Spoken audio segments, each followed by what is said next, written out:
Mga katrops, welcome back ulit kayo sa aking channel Sports React PH at ngayon na ay pag-uusapan natin ang naibalitang problema ng Milwaukee Bucks kay Damian Lillard.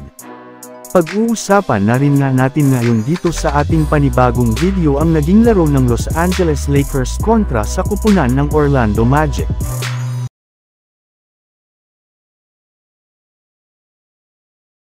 Bagamat man nga sobrang nahirapan ang Milwaukee Bucks sa kanilang unang in-season tournament noong nakaraang araw kontra sa New York Knicks, ay nakagawa pa rin nga sila ng paraan upang manalo sila dito sa pangunguna ni Damian Lillard na nakapagtala ng 30 points kasama na ang kanyang mga crucial basket at si Giannis Antetokounmpo na kumuha naman ng 22 points, 8 rebounds at 6 assists.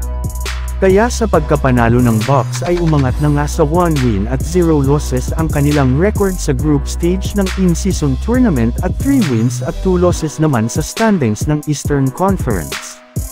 Pero sa kabilangan ng pag-angat ng Bucks ngayon ay may lumabas pa rin ng balita na meron nga daw po silang napakalaking problema kay Damian Lillard at iyan nga ay ang kanyang depensa.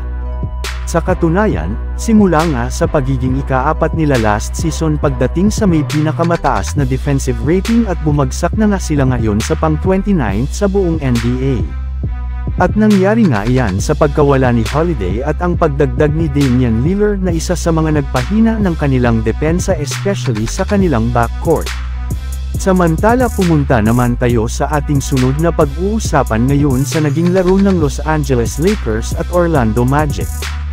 Bago pa man nga mga katrops, magsimula ang kanilang laro ay inanunsyo na nga mismo ng Lakers na hindi dito maglalarong muli ang kanilang mga players na sina Rui Hachimura, Jalen Hood-Schifino, Jared Vanderbilt, at Gabe Vincent na pare-parehong may tinatamong injury sa kanilang mga pangangatawan.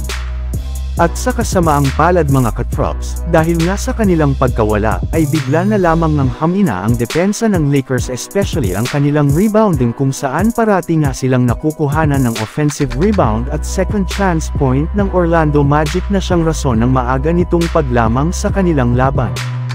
Sinubukan rin naman nga sana ng Lakers na humabol sa pag-arangkada na nina LeBron James, Anthony Davis at Austin Reeves sadyang mahina pero naman nga ang kanilang depensa at napapabayaan pero naman nga nilang makasalaksak ng napakadali sina Franz Wagner at Paolo Banchero sa ilalim ng basket. Kaya dahil nga dyan ay umabot na nga ng 20 plus ang kalamangan ng Orlando Magic.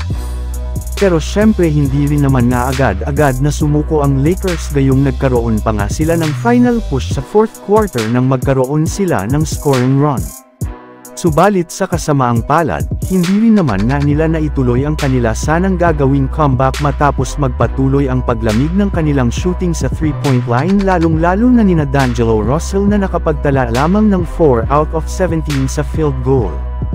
At ito rin naman nga ang siyang pinakarason ng kanilang pagkatalo sa score na 120-101 at pagbagsak nila sa 3 wins at 3 losses sa standings ng Western Conference.